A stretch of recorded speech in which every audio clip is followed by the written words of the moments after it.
We're back on Today at 17 after the hour. The Judds. For most of the 80s, they were the hottest act in country music. And then Naomi Judd was gone, chronic illness forcing her into retirement. But now she's back, not singing, but telling her life story. A story that sounds a lot like a country music song. See, everybody's got someone, the sweet somebody to love. It was a fairy tale, it really was. It was the quintessential rags to riches story. For almost a decade, Naomi Judd and daughter Winona rode atop the country music world, living the fairy tale. Carry me away.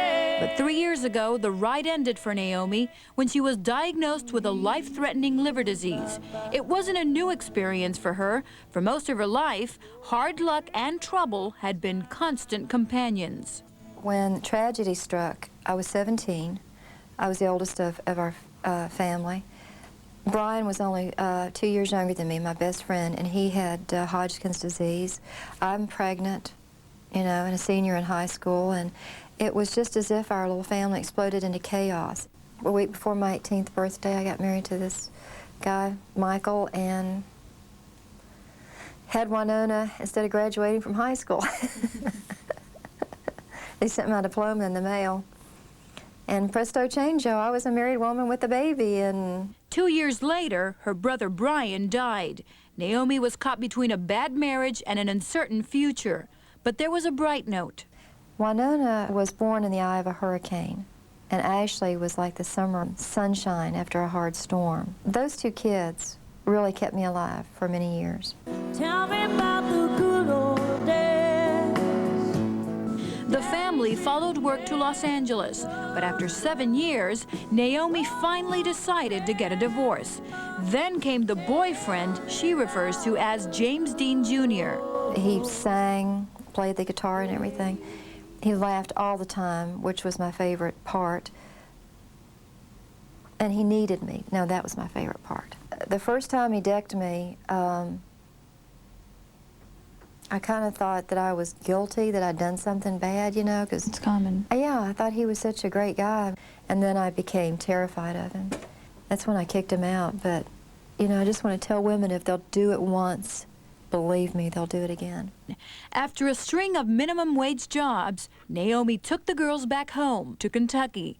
She went back to school to become a registered nurse. And she went back so the girls could discover their roots. We pulled out this old guitar to start singing together, and it just was enchanting.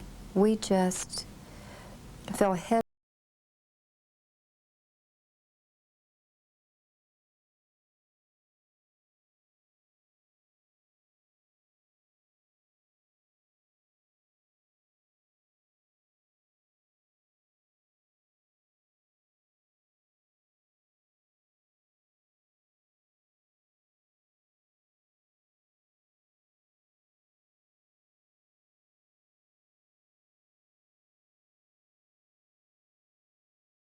And exhaustion that was always with her.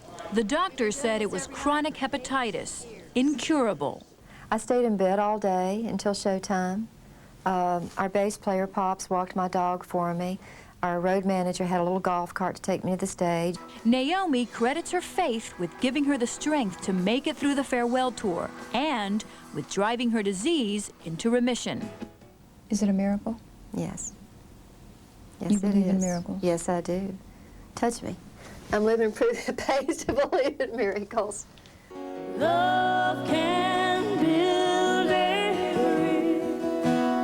Don't you think it's time? After the cheering stopped, Naomi went back home to Tennessee. There she spent 2 years in isolation, regaining her strength and reliving her past, writing her memoirs. Now she's back on tour, but this time a book tour. We caught up with her here in Chicago. The book tour has been both exhilarating and exhausting for Naomi, physically and emotionally. With Naomi Judd, live on WGN in Chicago. Families really bow their heads to pray. Naomi works hard to stay in remission. She has no regrets, but she does miss the road. Oh, desperately. But like I tell Winona, I say, if you're going to throw a pity party, do not invite me, because I'm alive, and everything else is gravy. I'm alive. Naomi's other daughter, Ashley, has become a star on the TV series Sisters, and we'll be back right after these messages. Don't go away.